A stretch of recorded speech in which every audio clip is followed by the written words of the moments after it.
제가 나뭇잎을 하나 주워 왔는데 이 벌레 먹은 나뭇잎이죠. 어떻게 보입니까? 이게 좀 흉해 보이죠? 막 구멍도 숭숭 뚫리고 이런 건 뭐 쓸모가 없어서 그냥 버려지고 밟혀지고 부스러워집니다.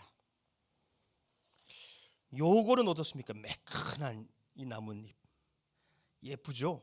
뭐 이런 나뭇잎은 잘 관리하면 뭐 책갈피로도 쓸 수 있고 뽀얗습니다. 이생진 시인의 이 벌레 먹은 나뭇잎이란 시가 있어요. 나뭇잎이 벌레 먹어서 예쁘다. 귀족의 손처럼 상처 하나 없이 매끈한 것은 어쩐지 베풀 줄 모르는 손 같아서 밉다. 떡갈나무 잎에 벌레 구멍이 뚫려서 그 구멍으로 하늘이 보이는 것은 예쁘다. 상처가 나서 예쁘다는 것은 잘못인 줄 안다. 그러나 남을 먹여가며 살았다는 흔적은 별처럼 아름답다. 시인은 귀족의 손처럼 상처 없이 매끈한 것은 어쩐지 이거 베풀 줄 모르는 손 같아서 밉답니다. 그런데 벌레 먹은 나뭇잎은 예쁘답니다. 제 몸에 상처가 나는 것을 알면서도 벌레를 먹여 살렸다는 것이죠. 이 벌레 먹은 구멍들이 남을 먹여 살렸다는 흔적이라는 것이죠. 그래서 별처럼 아름답답니다. 어떻게 그러고 보니까 좀 아름다워 보이나요? 안도현 시인의 너에게 묻는다라는 시가 있죠. 연탄재 함부로 발로 차지 마라. 너는 누구에게 한 번이라도 뜨거운 사람이었느냐. 지금이야 뭐 구경하기 힘들지만은 과거에는 골목마다 이 연탄재들이 쌓여 있었죠. 그럼 꼭 그걸 발로 걷어차는 사람들이 있어요. 그래서 연탄재가 뭐 거리에 뿌려져서 더럽혀졌을 때가 많지요. 시인은 그들에게 묻습니다. 연탄재 발로 함부로 차지 마라. 너는 누구에게 한 번이라도 뜨거웠던 사람이었느냐? 제가 되었다는 것은 뜨거웠었다는 증거죠. 제 몸을 불태워서 누군가를 따뜻하게 해줬다는 증거입니다. 하얗게 나이가 들었다는 것은 누구보다 뜨거웠던 젊음에 대한 증거입니다. 그래서 자기를 내어주며 남을 먹여 살린 상처는 별처럼 아름다운 흔적이 되는 것이죠. 오늘 본문에서 바울은 마지막 인사말을 남기기 전에 하소연하듯이 말합니다. 본문 말씀이죠. 이후로는 누구든지 나를 괴롭게 하지 말라. 내가 내 몸에 예수의 흔적을 지니고 있노라. 바울은 늘 쫓기고 위협을 받고 감옥에 갇혔었지요. 특히 이 사도권 때문에 늘 의심받고 무시받았습니다. 이 사도라 하면 예수님의 12 제자를 말해요. 그런데 바울은 아니었습니다. 예수님 살아생전에 뵌 적도 없고 오히려 예수 믿는 자들을 박해하던 사람이었습니다. 그런데 그런 바울에게 부활의 주님이 이 불가항력적 은혜로 찾아오세요. 빛으로. 그리고 그에게 이방의 복음을 전하는 이 사도의 사명을 주셨습니다. 그런데 그것은 바울의 개인적인 체험이었어요. 그러니 뭐가 없어요? 증거가 없어요. 증거가 뭐 증서가 있는 것도 아니고. 주님이 나를 사도로 부르셨습니다. 증거 있어? 빛으로 주님이 내게 찾아오셨어요. 그거 꿈꿨나 보지. 증거 있냐고. 증거. 네가 무슨 사도야. 저 바울 뭐 사도도 아니고 뭣도 아니니까 저 사람 말 믿지 마.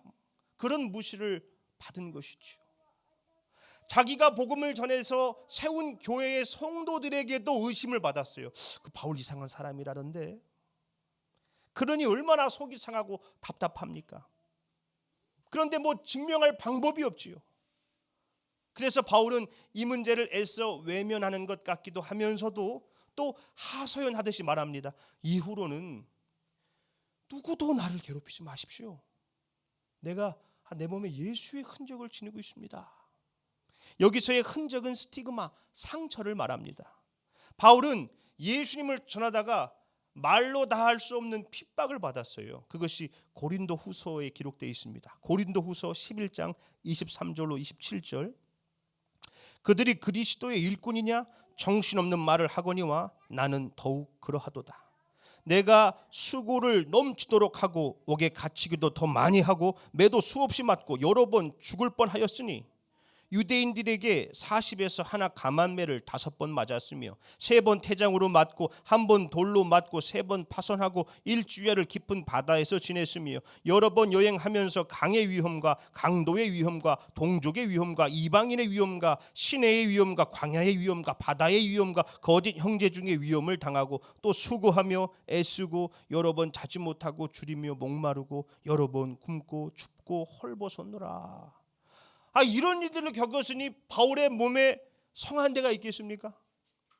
온몸이 다 상처 자국이에요. 채찍에 찢기고 돌에 터지고 긁히고 뜯기고. 이 상처 자국들은 자기가 예수님의 사도된 증거라는 거예요. 예수의 흔적. 그러니 이 상처들을 보고 자기를 더 이상 괴롭히지 말라는 것입니다. 바울이 왜 이 상처를 얻었습니까? 예수를 위해서 얻었지요. 고린도 전서 9장 22절 하반절입니다. 내가 여러 사람에게 여러 모습이 된 것은 아무쪼록 몇 사람이라도 구원하고자 함이니. 바울이 어떻게 해서든 몇 사람이라도 더 구원하기 위해서 그 모진 핍박을 받았다는 거예요. 이 흔적은 그래서 다른 이들을 살려낸 흔적이죠. 제 몸에 상처가 나는 것을 알면서도 영혼들을 살려낸 예수의 흔적입니다. 그래서 바울의 흔적은 별처럼 아름답죠. TV 동화에 소개됐던 사연입니다. 제목이 할머니의 정수리. 내가 5살 되던 해 엄마는 우리 3남매를 할머니 손에 맡기고 세상을 떠나셨습니다. 그날부터 우리 3남매의 엄마고 하늘이며 우리고 담이었던 할머니. 없는 살림에 철부지 손주들 먹이고 입히고 공부시키느라 할머니의 나날은 고단하기만 했습니다. 새벽 4시면 어김없이 일어나 그 굽은 허리로 밥 짓고 빨래하고 동트면 어디론가 나가 땅거미가 진 뒤에야 돌아오시던 할머니. 나는 초등학교 4학년 때까지도 할머니가 무슨 일을 하는지도 몰랐습니다. 정말 까맣게 몰랐습니다. 그런데 어느 날 소풍 갔다가 오는 길에 읍내 공사장 앞을 지나다가 멀리서 할머니를 보게 됐습니다. 할머니는 머리에 벽돌찜을 한아름이고 3층이나 되는 계단을 기는 듯 오르고 있었습니다. 순간 눈물이 쏟아졌지만 어린 마음에 누가 보기라도 할까봐 그 자리를 피해버렸습니다. 그날 밤 나는 고들장이 무너져도 모를 만큼 곤히 주무시는 할머니에게 속으로 용서를 빌었습니다. 잠든 할머니를 가만 보니 정수리 부분이 벌겋게 벗겨져 있는 것이었습니다. 나는 쏟아지는 눈물을 주체하지 못하고 엉엉 울었습니다.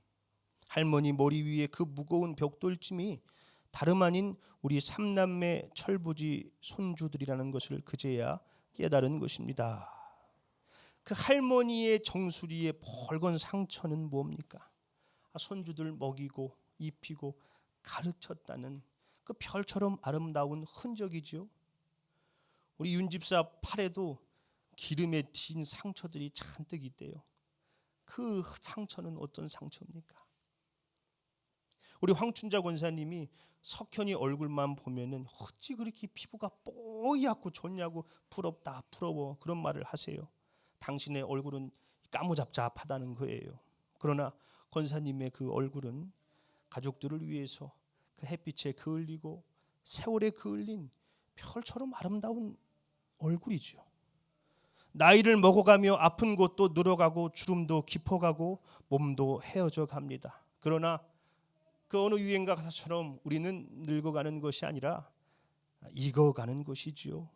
비와 바람에 젖으며 뜨거운 태양빛을 받으며 익어온 흔적이죠. 우리 유진 집사도 이제는 어린 소리를 데리고 이렇게 예배를 드리는데 얼마나 어려움이 있었겠습니까?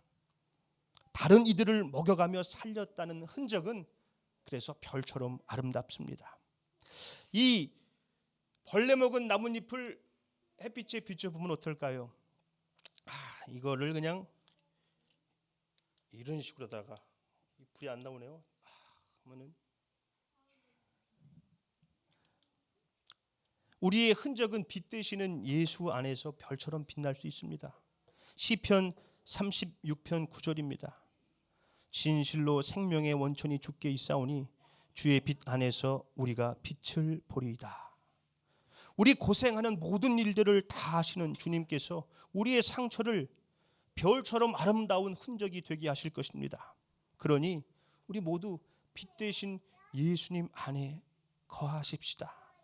나를 구원하기 위해 십자가를 참으신 나의 모든 죄의 짐을 대신 지신 예수님을 나의 구주로 영접하여 주님 안에 온전히 거하는 자녀들이 되기를 소망합니다. 이제는 나를 위해서, 나의 가족을 위해서만이 아니라 복음을 위해서, 예수님을 위해서, 하나님 나라를 위해서 별처럼 아름다운 흔적을 남기는 예수의 흔적을 지닌 우리 행복한 교회 성도들이 되시기를 예수님의 이름으로 축원합니다. 아멘.